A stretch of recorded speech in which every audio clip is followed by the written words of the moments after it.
मोबाईलवर असते, त्यामुळे त्यांचा विचार क्षमतेवर परिणाम होऊन त्यांच्या डोक्यात केमिकल लोचा झालाय, असं मत सुद्धा विश्वास नांगरे पाटलांनी मांडलेलं आहे.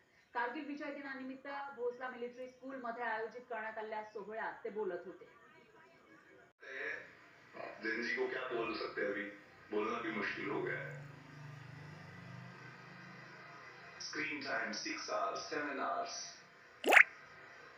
Scrolling not more than, if you focus you learn, if you learn you grow then you can enjoy. So focus, growth and then enjoyment. But यहाँ हमारा स्क्रीन 5 सेकंड में दूध 7 सेकंड में यहाँ से वहां से यहाँ जंप हमारा ब्रेन कर रहा है. तो ब्रेन में क्या केमिकल लोचा होता है, nobody understands.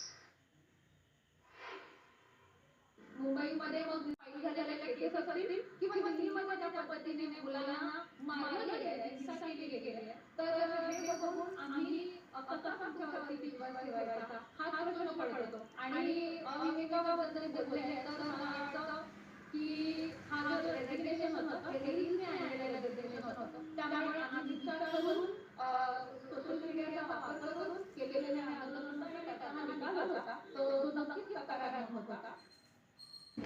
मोठ्या पदावरचा अधिकारी सत्ताधाऱ्यांची बाजू घेतो तेव्हा लक्षात ठेवा, त्याला वरचं पद पाहिजे असतं, भानगडीतून सुटायचं असतं किंवा अधिक पैसे मिळवायचे असतात. आणि ही गोष्ट नांगरे पाटील साहेबांना चांगलीच माहिती आहे. RSSची बाजू अलीकडे उचलून धरण्याचं कारण हेच आहे असं सगळ्यांचं मत झाले. पण त्यामुळे ते बहुजनांच्या मनातून उतरत आहेत, विद्यार्थ्यांच्या मनातून उतरत आहेत, हेही ध्यानात घ्या.